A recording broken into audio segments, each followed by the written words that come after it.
السلام علیکم دوستو، اردو داستان چینل پر خوش آمدید۔ معزز سامعین حضرات، آئیے سنتے ہیں اردو ناول انتقام قسط نمبر 41۔ معزز سامعین، آپ سے امید کی جاتی ہے کہ ویڈیو کو لائک کریں اور چینل کو بھی سبسکرائب کر دیں، شکریہ۔ 1 فٹ لمبے اور 8 فٹ چوڑے اس ہوادان میں لوہے کی مضبوط سلاخیں لگا کر اس کے صیاد نے اس بات کا ثبوت دیا تھا کہ وہ اپنی تمام تر احتیاطی تدابیر کے باوجود اس کے فرار سے خوفزدہ ہے۔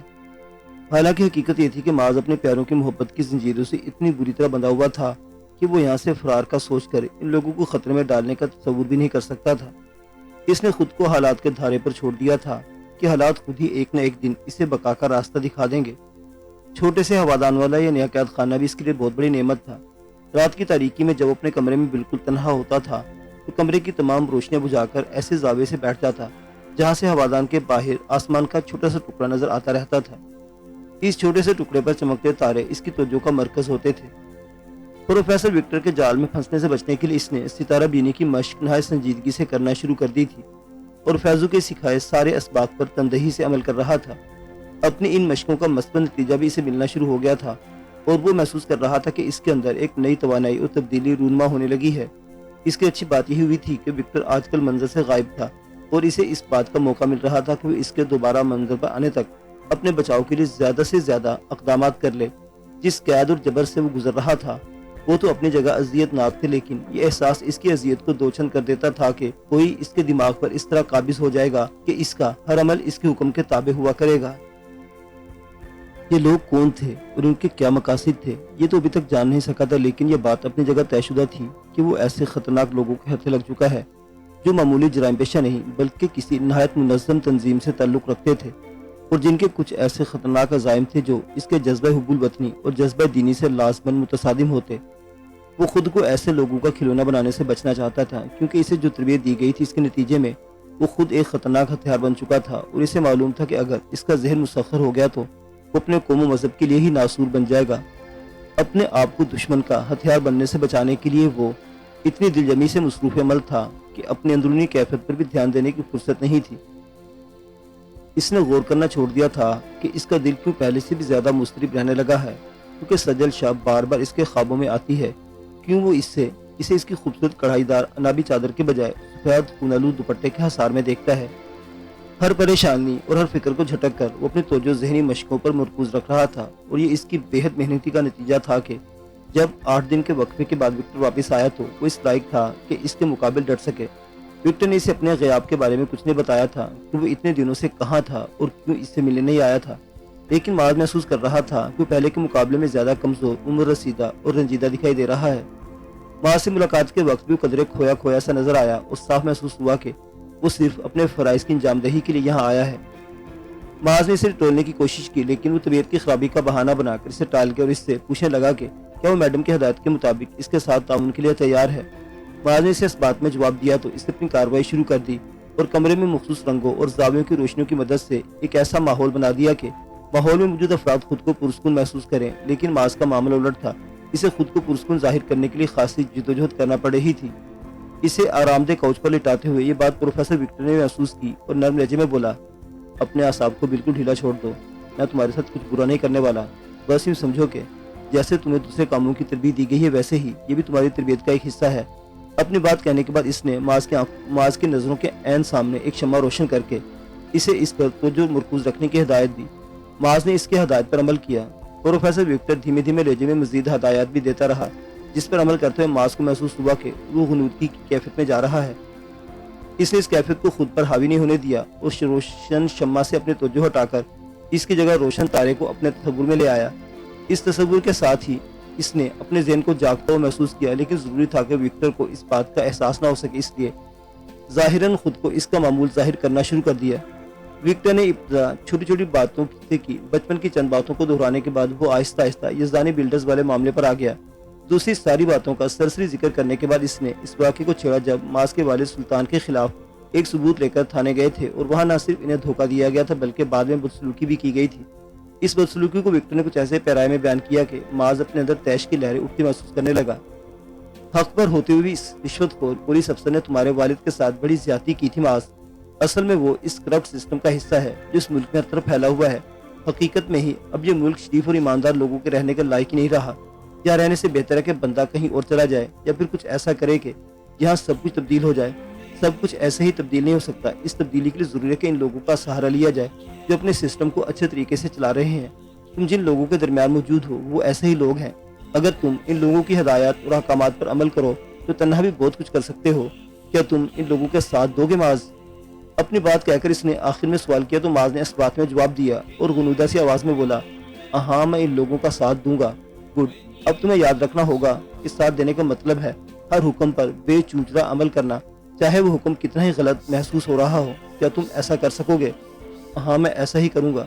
معاذ نے ایک بار پھر اسے اس بات میں جواب دیا، لیکن اندر ہی اندر اپنے دماغ کو ہدایت دے رہا تھا کہ اسے ان لوگوں کی کسی ہدایت یا کسی حکم پر عمل نہیں کرنا ہے۔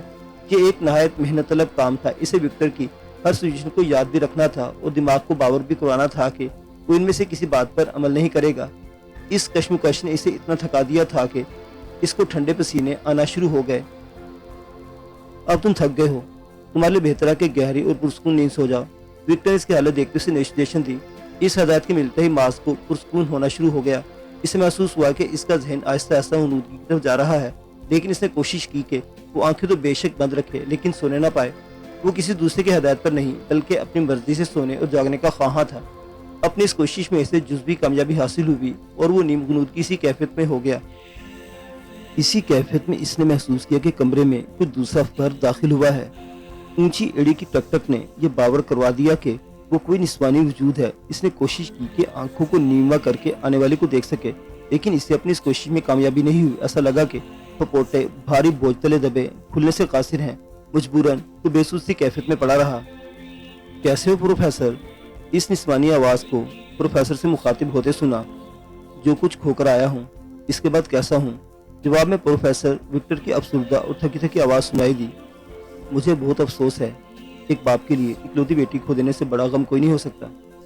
تم تصور بھی نہیں کر سکتی کہ میں کس کرب سے گزر رہا ہوں۔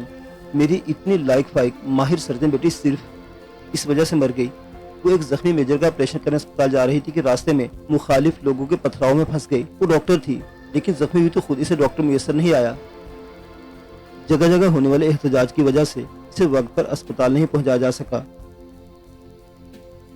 معاذ کو اندازہ نہیں تھا کہ اس کا دل بار بار ڈوب ابھر رہا ہے یا پروفیسر کی آواز جو وہ گفتگو کو پوری طرح سننے میں ناکام ہے، لیکن مفہوم بہرحال کافی حد تک سمجھ میں آ رہا تھا۔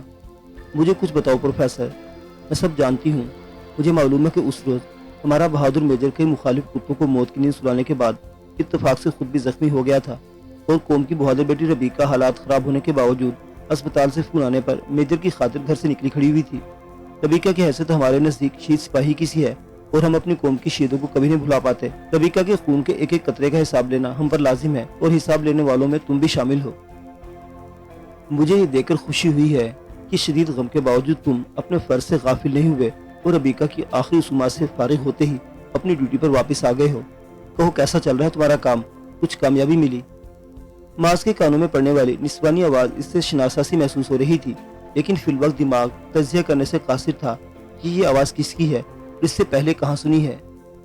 کام چل پڑا ہے۔ آج اس نے میری ڈسریشن ایکسیپٹ کی اور جلد اپنے ملک و قوم کے لیے ایک چلتا پھرتا بم بن جائے گا۔ پروفیسر نے جو جواب دیا اسے سن کر معاذ کے دل نے کبھی نہیں کا نعرہ لگایا، لیکن دماغ اب بہت تھک چکا تھا اور وہ چاہنے کے باوجود مزید جاگتے رہنے سے قاصر تھا۔ ایک دھند سی تھی جو بار بار اس کے حواس پر حملہ ور ہو رہی تھی۔ آخر کار اس نے ہار مان لی اور وہاں جاری گفتگو سے بے نیاز گہری نیند میں ڈوبتا چلا گیا۔ کامران یزدانی کے ساتھ اس کی شاندار گاڑی میں کیا جانے والا طویل سفر باربی کے لیے کسی طور خوشگوار نہیں تھا، لیکن اس نے اپنے چہرے سے اپنی ناگواری کا احساس نہیں ہونے دیا اور ہونٹوں پر مصنوعی مسکراہٹ سجائے سب کچھ نہایت حوصلے سے برداشت کرتی رہی۔ کامران اس کے ساتھ کی وجہ سے اتنا خوشگوار موڈ میں تھا کہ اس نے راستے میں بھی شغل جاری رکھا تھا۔ اس کے ساتھ پچھلی سیٹ پر پراجمان باربی اس کے منہ سے اٹھتے شراب کے بھگوں کو کیسے برداشت کر رہی تھی کہ اس کا دل ہی جانتا تھا۔ ایئر کنڈیشن گاڑی کی وجہ سے سارے شیشے بھی بند تھے، اسے کہیں کھل کر سانس لینے کا موقع نہیں مل رہا تھا۔ اس پر اسے کامران یزدانی کی بیہودہ حرکات برداشت کرنے کے جبر سے بھی گزرنا پڑ رہا تھا۔ اپنے تئیں وہ اس کے ساتھ عشق بگاڑ رہا تھا، لیکن یہ تو وہ جانتی تھی کہ وہ کس اذیت سے گزر رہی ہے۔ خدا خدا کر کے طویل سفر اپنے اختتام کو پہنچا اور وہ لوگ خاصی حد تک ویران پڑے ایک علاقے میں تعمیر شدہ ریسٹ ہاؤس نما عمارت میں پہنچے۔